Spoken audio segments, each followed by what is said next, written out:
if you took the word spirit and stop equating things like ghostly things, I mean, you can do that, but it's not going to serve you well in the real world, real everyday life. If you equate spirit to purpose, every time you see spirit, replace it with purpose. So even like simple everyday words like team spirit. So when you say team spirit, you're not talking about team with incense or team. It's just the purpose for the team to be together. I see. It's what makes the team stronger than any one individual. That's spirit. And so when you struggle in life, when things seem to go wrong, it's like you ask the question, why is this happening? I don't understand. Why is this happening? Why do bad things happen to good people? Why do? And when you ask those questions, you're actually asking about purpose. What is the purpose? What's the meaning? Why is this happening? That's spirituality. The hard questions. Right. So whenever you ask those hard questions, you are being spiritual, and you don't have to then go to some special practice. And so that was what I was trying to bring, at least in the first book. If you replace spirit with purpose, and so spirituality is just the search for purpose. Anything spiritual is about anything related to purpose, finding purpose and meaning in your life. Wow, that's amazing, Wilson.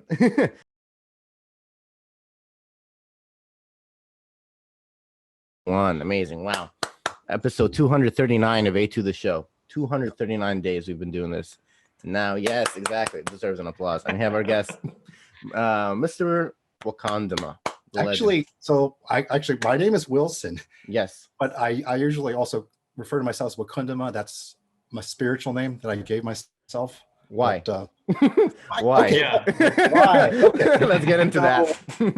You know what? I get the true story. You want to actually know the true story? It's actually back in, it was actually around 2000. And I was actually, back then, was trying to run a marathon. And it was associated with an organization called the Leukemia Society of America.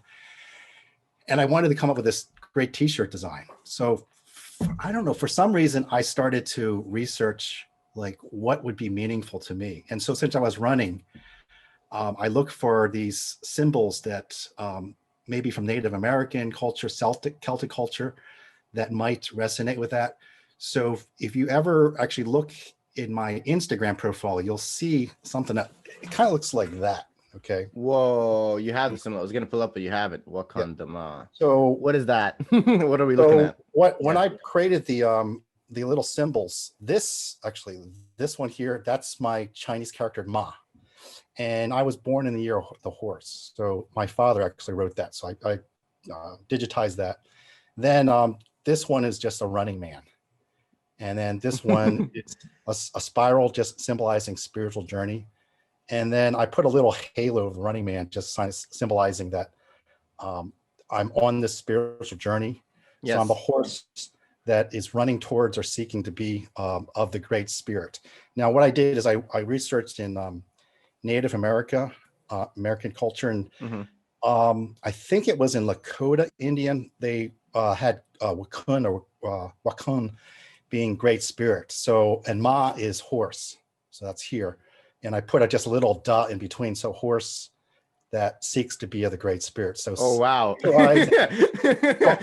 that's what it means. And it was a really cool t-shirt design to raise money, but then it also represented me because I was the horse seeking to be a great spirit. So amazing. 20 years ago, and I've used that since. You've used it since, and well, can you tell us? It reminds me of that movie, Spirit Horse. Yeah. I don't know if you guys have seen it. I haven't seen that movie. I think it's called Spirit Horse or something like that. Yeah. It's basically about the.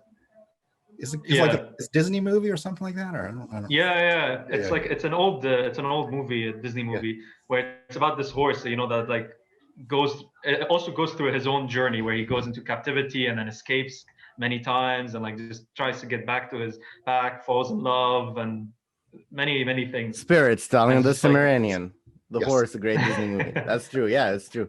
It's called Spirit. Yeah, exactly. Why do you care so much about your spirituality, Wilson?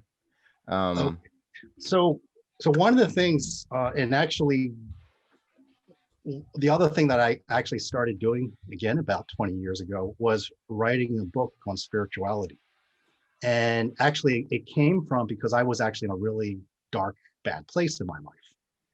And actually bad enough that I'd say I was kind of suicidal. So I was really in a dark place. And so I started like reading lots of different things and trying to get as much support as possible. And what I started to, I'm going to just say find for myself is something that started to work for me that actually kept me going at least the next day and the next day. And what came forth is this a concept about an understanding what spirituality is. So, and I think some years later, I actually tried to teach a course on spirituality. And from that process of teaching the course, somehow I was able to start the distilling. What does it mean, spirituality? Because most people, what I've always found is when you ever say spirituality, it's like a separate part of your life. It's like, okay, we got the day-to-day thing. I know the spiritual stuff is good. I don't have time for it. I wish I could. But, and then when they think of spirituality, the immediate thinking is it's more of an adjective that describes things like what kind of clothes you wear. I wear kind of spiritual kind of clothes. I'm in a spiritual kind of mood, but that's all kind of vague and fluffy.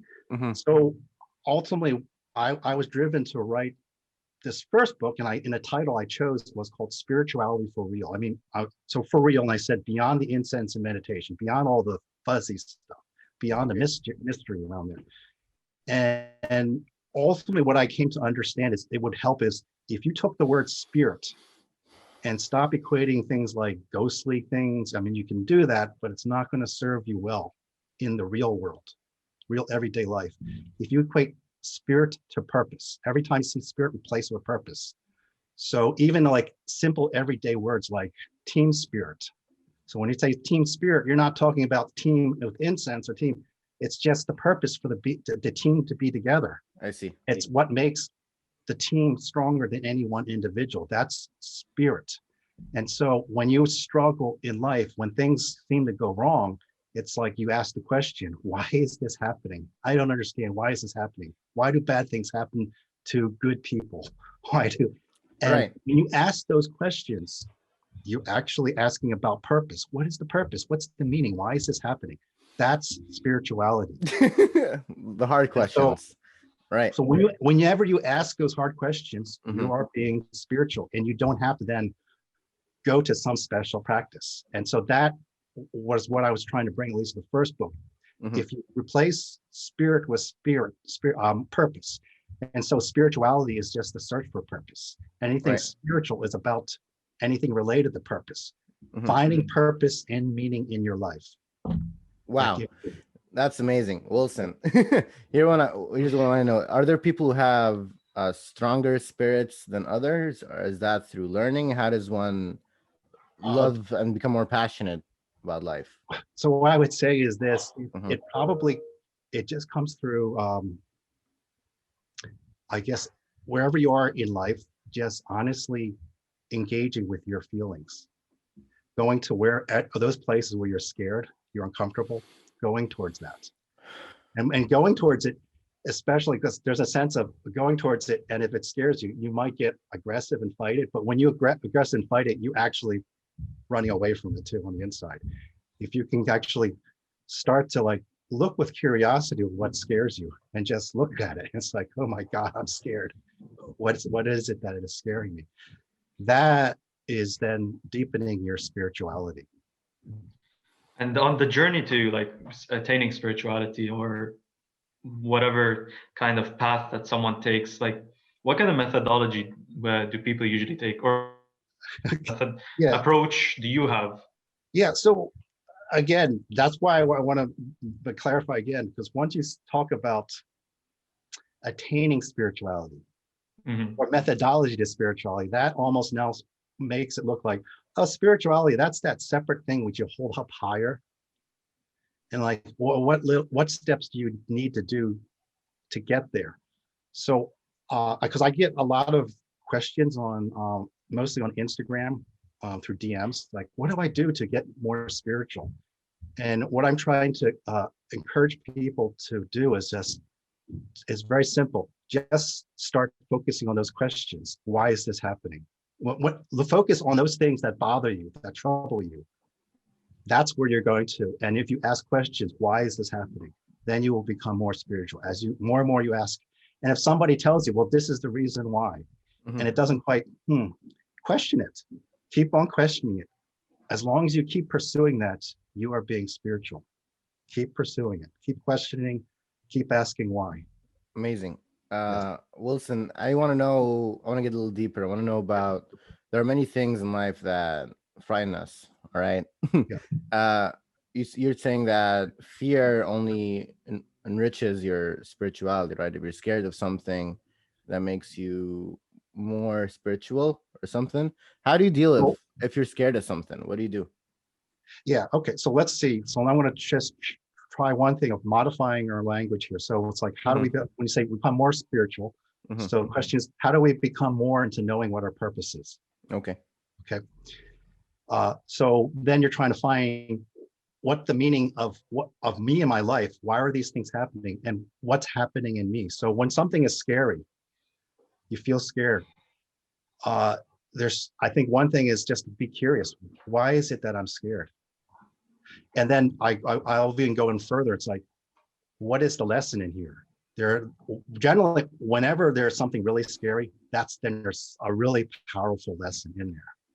And so you would start asking, what is the lesson in there? The other thing I probably would add is also I would want one to be kind to themselves, patient with themselves, like, because there is an aspect when I hear about talks about becoming more spiritual, becoming more positive. And let's say you have a thought in your mind, it's like, it's kind of negative. It's more critical. It's like, oh, come on, you know better. You should be. So true, you caught that, but just because the fact you just did that, you judged it. And even that's a harshness. So it's just more of like, okay, that's okay. I feel like like you were saying, like asking yourself when you're feeling, what's your purpose and stuff, Yes. question it. So I'm a very curious guy, and I question a lot of things.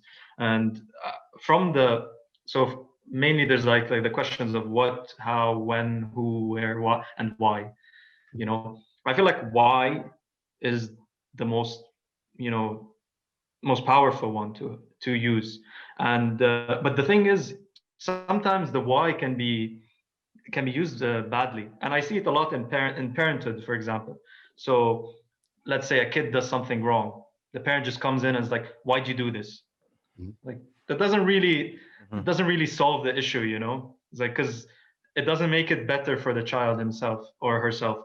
The why just, like, it's not used properly in that sense. Yeah, because I think that's why I talked about the compassion in your energy, because you can ask a question and it can have a critical edge to it, an accusatory, or it can have more of a curious edge to it. So it could be, why did you do that? It's like, okay, or why did you do that? I'm just kind of curious. And the kid might go, I don't know. It's like, really? So more engaging, being curious. I don't have any kids, but I can kind of see the challenge sometimes when it's like, ooh. So it's just more of like being able to step back and being curious to the process. Like, why is it happening? It's like, were you feeling possibly frustrated? Were you scared, or were you bored? Just more engaging with I guess, allowing for just natural human emotions to come through. Is it easier to put a child on this journey from that early age than an adult? I'm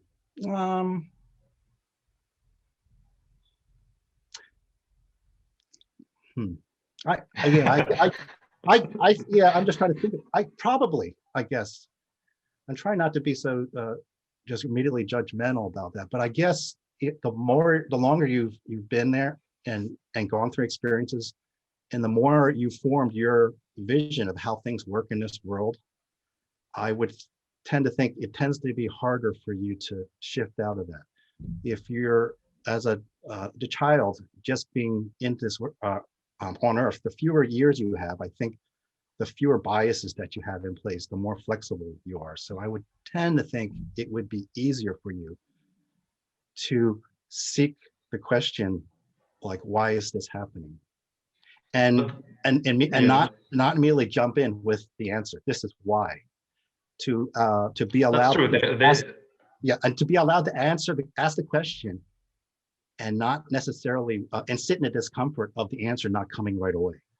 That's the challenging part. Can you just sit in the discomfort with, let's say, the answer? There is no answer yet. Just merely being able to ask the question is actually the most powerful key to this. So they'll be like with a glass half empty, or like something like that, because like their glass isn't full of experiences and create the answers that they've created for themselves because of the lack of experience they have. But what's another argument would be, for example, is they're not as aware because they don't have experience, and so they don't deal with things dealt with them before. So they'll be relying basically on the person who's teaching them completely. Yes. Yeah, that's a good point, because actually you make me think of the other aspect of what I have learned on my journey is coming to also embrace this concept of my inner child, because a lot of, let's say, the causes of my beliefs, or what I used to be a lot more afraid of, are just experiences I had growing up as a child, and the way maybe I took them. And so I've worked with other people to actually, so even like, let's say if I'm afraid of something, then I might be able to ask myself, why is it that I'm afraid? And then I might inquire further. It's like, what is my belief system around that? A belief system I used to have, and it's still kind of within my cells, is the belief system that being angry is bad. So if I'm angry, then I shouldn't express that I'm angry. I should smile, always smile. But if that process, if I do that, that all just bottles up the anger within me, and it's not honest. I am angry, and anger is part of all the natural human emotions. So so yes, I was a child, and any child, I could see them needing using some help to try to like question those parts in there as you become an adult. I think as a child, maybe not as a child you would question as much, but as they probably start to mature into an adult, all these things that you still have not resolved as a child, they come to manifest how you act as an adult, except as an adult, you have a lot more power, and you can kind of like,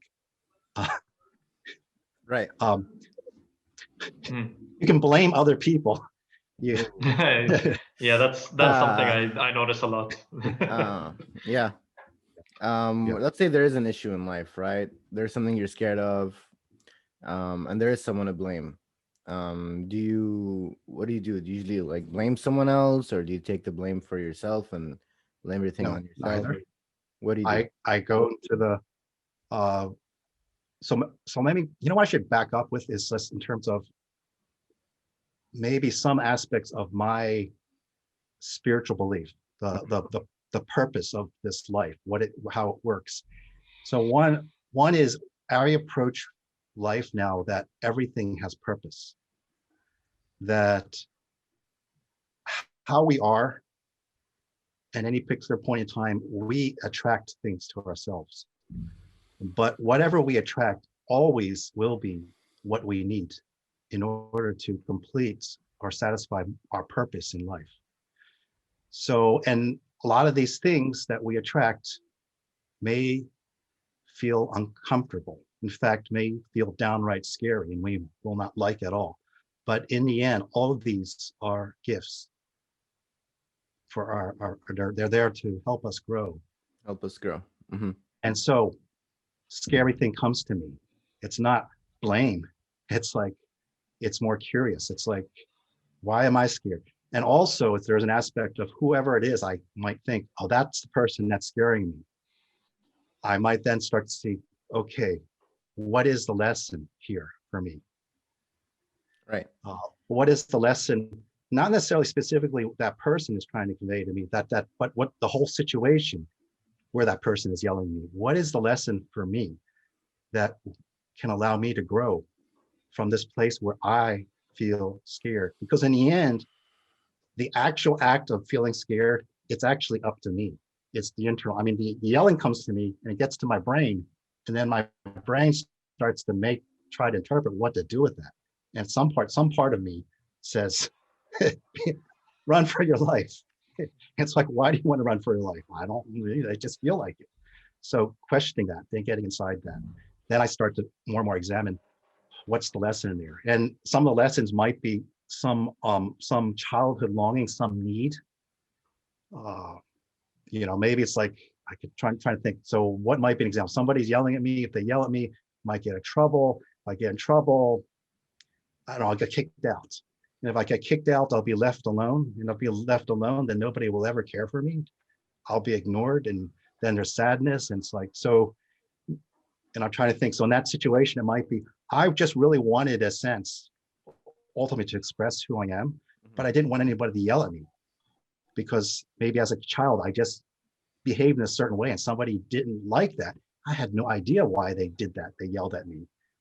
So anyway, that would be sort of some of that lesson. Right. And then I could come with, when you talked about methods, there's a lot of methods that come out of a lot of modern psychological practices to try to then find soothing and healing to those places. And then you can try to learn, how do I learn to teach myself the soothing and healing? So actually, even if you watch some of my later videos out there, I try to actually start to introduce that to the viewers. The one I've used more common is this one that I came across. Someone had called it heart assisted therapy. Okay. And when they introduced that, based upon other things that I learned and other techniques, I was like, wow, that's a really potent and powerful technique. And it's very teachable, and people can do it very quickly. So what is it? So yeah, what is it? So let's say, okay. So let's say I am really scared. Something's really scary. So what I would do is I put one hand on the heart, like a right hand, left hand on the heart. Wait, do we do it now with you? Yeah, you can do it. Okay. Just take just 3 deep breaths.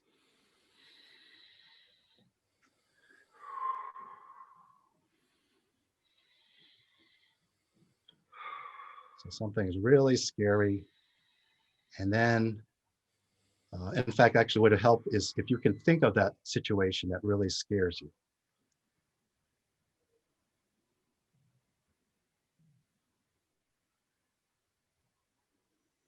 And then we have our hands on our heart, because we're asking assistance from our heart, because it's actually the heart that knows.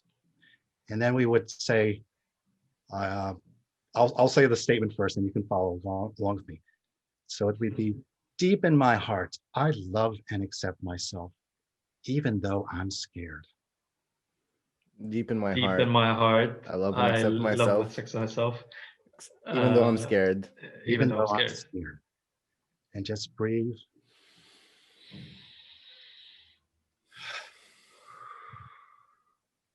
And then what we're going to do is we switch the positions of the hands. So, yep.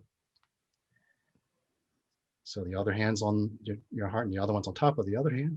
And we repeat the statement and just say it with me. Deep in my heart. Deep in my heart. I love and accept myself. I love and accept myself, even though I'm scared. scared. Just keep breathing.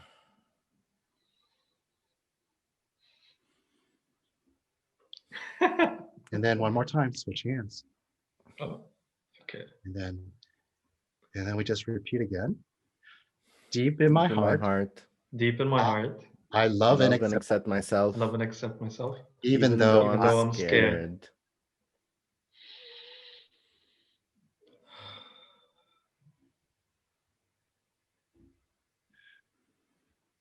So put your hands. So that would be a simple example. Wow, I need that. That's great. Thank you. So just Yes. like, Mhm. Yeah, I was feeling a little bit of pain down in there, you know. Mhm. Because it's true, life is scary. Like there's so many things in life with so much uncertainty, especially now during COVID and everything. There's so much uncertainty and so much fear of what can happen. And I feel like everyone can learn from you and, you know, tapping into, you know, loving yourself, I guess, right? I guess a lot of people don't love themselves for some reason. yes, that What? actually, Yeah. I would say, in the last few years, that actually is what I found was the most powerful missing piece, is the Mhm. ability to love oneself. Because actually, your ability to love oneself will automatically reflect how well you can love somebody else. It's not the other way around. It's not like I can love you more and more and more, and at the cost of myself. It doesn't work that way. What'll happen is if you try to do that, you're going to end up being resentful to that person the more you take away, and then you're going to every now and then you're going to slip some nasty comment in a certain Yeah. like, oops, Yeah. I didn't mean to say that. Oops. It's like it really has to start from yourself, Oof. that kindness and that edge. And once you do that, and this is the one thing I've been trying to focus on, because at the idea of fear, most people think that, oh, fear, what is the thing that's making me scary? And so it's like you think of all these things that can protect you from that thing. So you blame the fear on the outside, but By the way, really, sorry. the fear doesn't come into place until you've internalized what's happening on the outside and decided that's scary. And so what I like to do, and that's why I when I saw this heart assisted therapy, it's like, wow, that is actually brilliant, because it's actually, and it's physically, you don't have to like imagine stuff. Here's the heart, it's physically there. You can touch it, you can feel it. And every Mhm. society, regardless of spirituality or not, we seem to have associated love or something or safety or with heart, love. So it's like, so it's very intuitive, very instinctual. So that's like, that's why I like to do that. The other thing, I was actually doing some research. There's a form of psychology called polyvagal theory. And they also talked about the vagus nerve going from the brain down to the stomach. It's the thing that's used in a fight or flight, the part of the body. And it's very instinctual. And so when this flight or fight part says, I'm afraid, you actually can't you can't like logically explain why it shouldn't be scary. If it feels scared, it's scary. And so that's why this, again, the heart is at the center of the whole vagus nervous system. It's also touching into that. It's trying to actually calm part of your nervous system on the instinctual level, calm a part that you can't, no matter how much you go into your mind and go, that's true. It just shouldn't be scary. It doesn't matter how much it makes sense. It won't be scary. If it feels scary instinctually in your nervous system, at the vagus nerve, it's scary. So that's why I do that. Something I want to go back to is you mentioned like people they go they make like those comments like it's as if it's a bit of a lash out. So like I don't. So we have a saying for that here in Arabic. It's called "hamedzit sam." So translated in English, it's throwing poison. So like it's like in a way it's attributed to a snake throwing poison. Oh god. You got a power phone. The sparrow one out. Yeah. Yeah, It's like a it should snake be back throwing in a poison. bit. So yeah, I'll do it in the dark. Yeah, basically. Go for it. So it's like a snake. Snake throwing poison. Yeah. All right, am I back? Is it good? You're good. Continue. Okay. All right, so it's like, a snake throwing poison. So because they say these comments, it feels like it's coming from a bad place, and they mean it in a, like, sometimes they don't have control of it, like they don't really mean it, but it still comes out, and it can hurt the person they're saying it to. So it has like these negative effects, especially when they're close friends, or there's a close relationship between these two people. And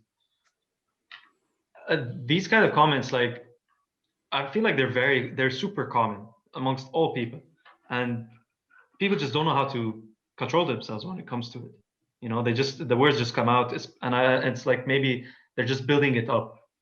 Like, I don't know, what's your opinion on it? Maybe you can tell me, like, what do you think? Yeah, so that's actually, when in the beginning you were asking about this question, whether it's an adult or child that might have a easier chance of becoming more spiritual. And I was actually going a little bit going back and forth on that, because I talk about this aspect, the child, uh, the child. Sometimes we call it the child wounds, the parts in the beginning of your that something really scary happened to you that when you were really little you didn't know what to deal with. So what happens though is, we kind of, wherever we were in that childhood, we just kind of like tucked it away. It's like it was just too much, put it away, and those become parts of us as we go into adulthood. And those things actually are the things that end up being triggered, and us saying stuff that it's like it just hijacks our system, and we get into what I would call more of an pure emotional reaction. Remember I talked about the vagus nerve, vagus nerve is the fight or flight, animal instinct. Exactly. And when you are an animal instinct and you're trying to have a logical argument with me, debate, it's not going to happen.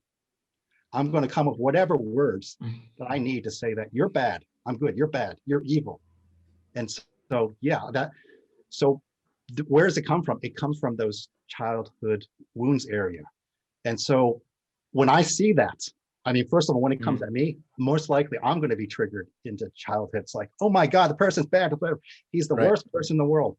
So again, I come into the truth. And it's the truth, of course, it's a lot of just going into self-love. It's like, wait, we are all human. We are all divine beings. And let's say the other approach I have is as me as an individual. So I just focus on me as an individual. Everyone else, everything else that comes to me,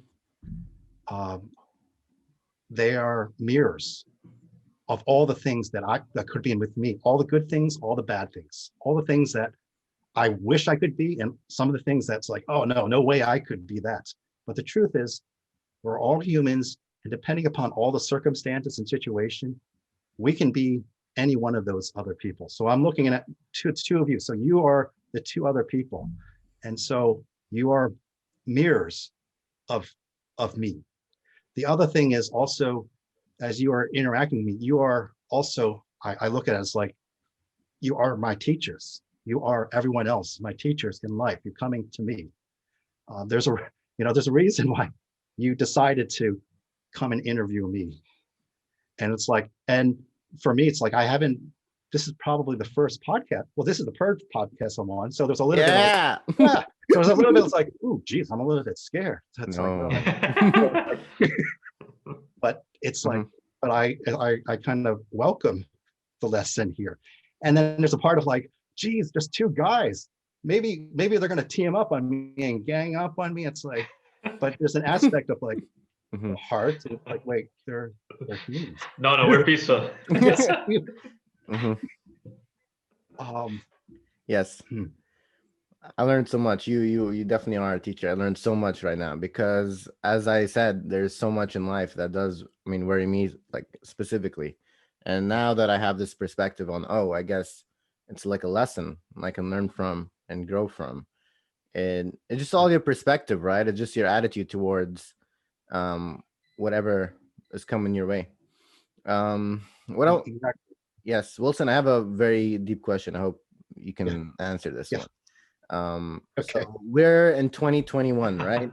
We've been developing technology and humanity and culture and society for thousands of years now, yet we're still spiritually very not where we could be, right?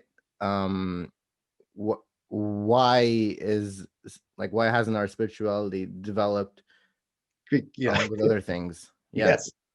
It's probably because the very point I was starting to bring up in the very beginning is we need to come and embrace whenever, and I propose the simplest way of doing this is every time you see the word spirit replaced with purpose.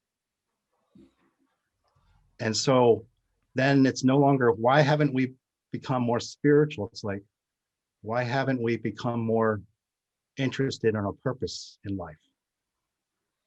So by simply making that mindset shift, that immediately starts us to then integrate all those things that which we would call spiritual, but it's not like, because because every time we say, why haven't we become more spiritual? Immediately it's almost like that question, the way it's been asked, it separates it and says, oh, spiritual, why haven't we become that thing spiritual that's separate from the normal everyday life? It's like, no, shift the language. It's like spirituality is about asking or searching for the purpose of life. Mainly you start off yourself. What's my meaning?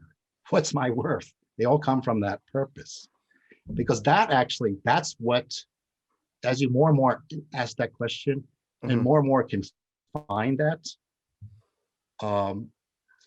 that actually then starts to pull you away from needing to depend upon external things. Like, what do I do?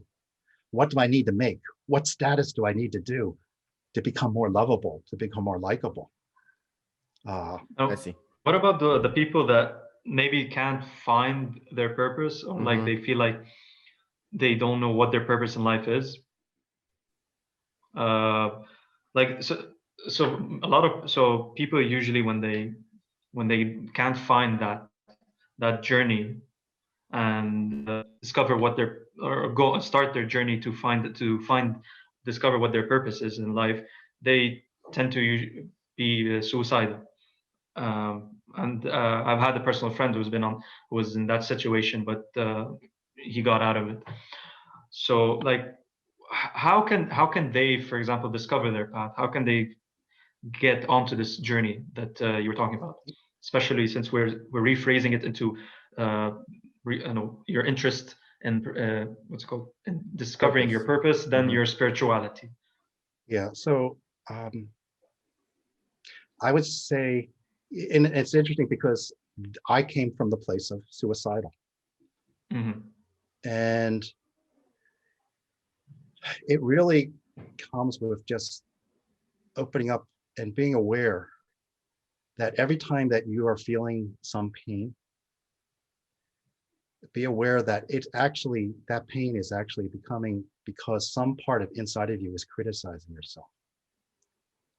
It usually isn't that obvious in the beginning, but because like I said, when something hurts you, it requires first the external activity and then for you to interpret it. And mostly I'm thinking not so much physical hurts, but just psychological hurt. When somebody yells at you, doesn't mean it has to be hurtful.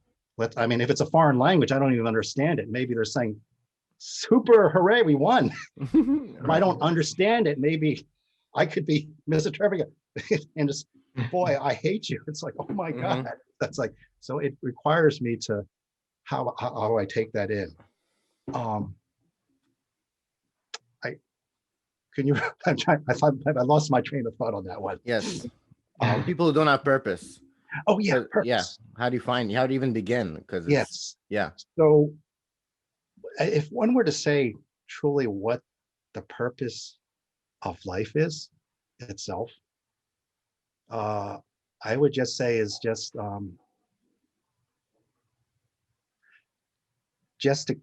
to, I guess, be able to love yourself, to experience love, but mostly love from yourself. And in order to do that, you have to come to a place where you don't have to do anything, where you could actually just sit stationary. And whatever happens, it just, and to be able to come to that place, it's just coming from that, you have to be more in that perspective of everything has a purpose. I mean, so what's the lesson in here for me?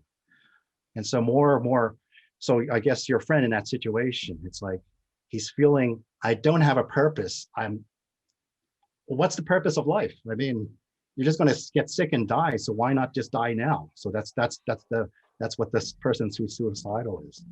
It's like, because there's a pain inside there. It's like, I feel like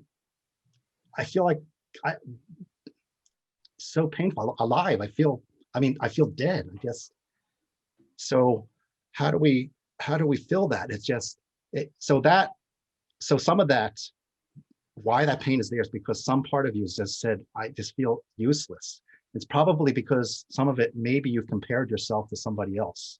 Maybe because a parent or somebody else said, look at that person, they're really good. Like, or they look really pretty. And it's like, well, look where you're at. It's like, ooh. So that cruelty to yourself, it's more being able to see that and having patience. And that's why I love this one. It's like, if you do some of this more, I think at least that'll just buy you, just for that little bit time, just a little more of an insight or a little bit of a feeling of, I love and accept myself, whatever it is, because I feel scared. I love and accept myself just as I am, with all my imperfections. In fact, they're not really imperfections, because when I say imperfections, they're judgments. They're just all divine creations from this universe, everything as they are. And so that's where I guess that's why I was able to start coming out of that, when I started more adopting the concept perception. Everything is divine creation. Every human being is a divine creation. It's an absolute miracle.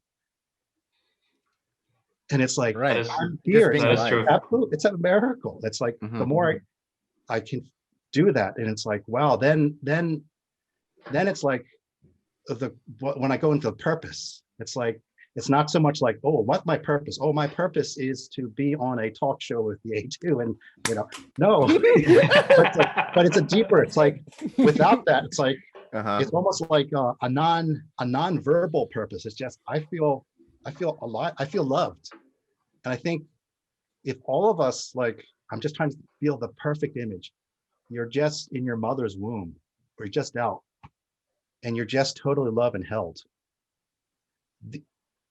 That's almost that place of, you feel like you have a purpose. Your mom is just, by giving you birth, it's like, you have a purpose. That's why you're there. You have a purpose. And when you feel that from that initial point, there's not this place of suicide. It's just like, you're just there. You're just at peace. You're just like calm. Wow. That's that right. place of purpose we want to get to. I mean that's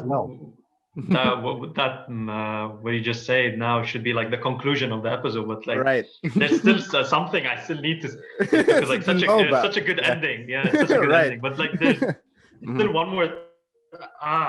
There's still one more thing I want to talk about, which you mentioned also, is the part of where a person gets to just sit and like, just sit and not do anything. So I kind of have something like that. I call it my temple of Zen.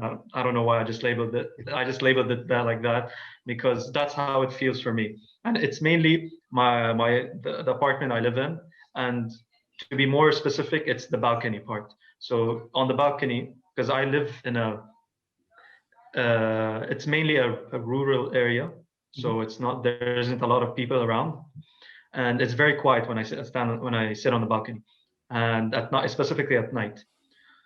So it's just like, I can just sit down, and then I have a view of the city. I can just sit down, stare at the city, and just be clear and clear my thoughts.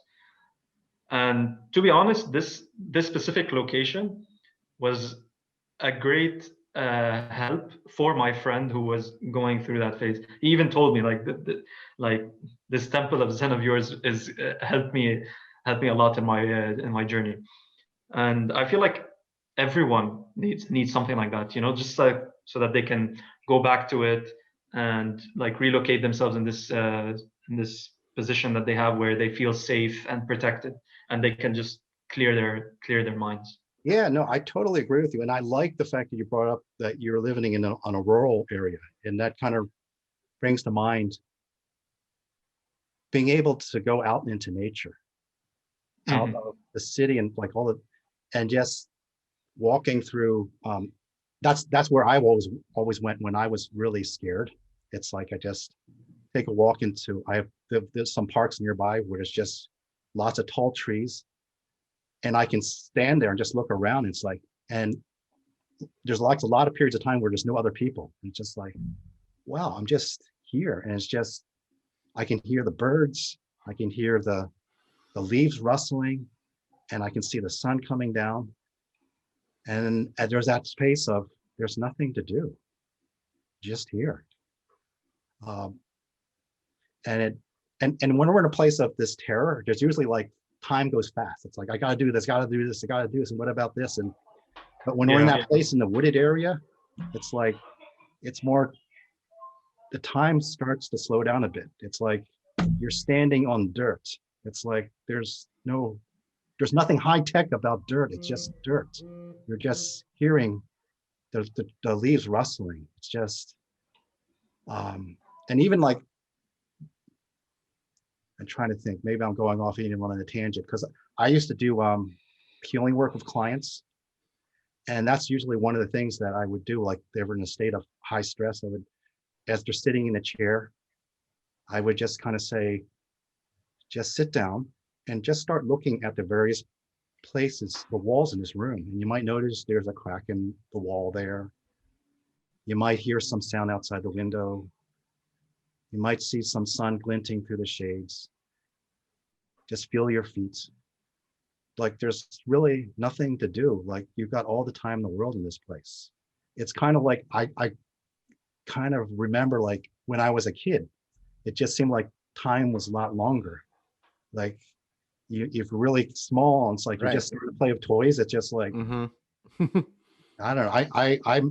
I remember when I was eating food with beans, I'd make toys out of my little beans, and my mounds of rice were like mountains for the little beans that go up in there. So it's just, time slows down. All this busy stuff, in the end, it's really, I'm going to say, in terms of what really means here, doesn't really mean anything. All this other stuff, it's kind of not real. It's an illusion. It's really real here. It's really real here. You become that place, I am loved. I am fully loved. You're there. You're good. Nothing to do. You're good. Wow. Wilson, I feel like if more people heard this message of yours, the world would be a better place. I feel a lot of people are stressed out and have a lot of hatred and anger towards themselves and towards others. And if you just take it back and realize that, hey, it's not worth, all the stress and time wasted.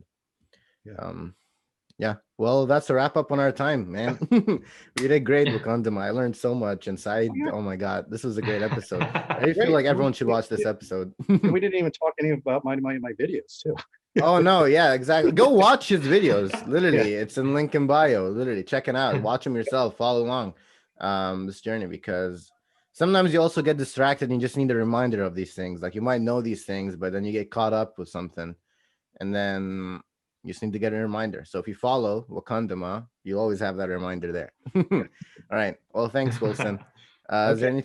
Is there anything else you want to shout out or let the world know before we wrap up? No, I think I am good. Thank you very much. Yeah. This is another episode of A to the Show. Make sure to like, share it. Come on. We can all learn from this, and subscribe. Subscribe so I can get better Wi-Fi. And, exactly. And electricity as well now. Pretty much. All right, this is how we sign out. Salute the cover of the cam. Thank you so much, and peace.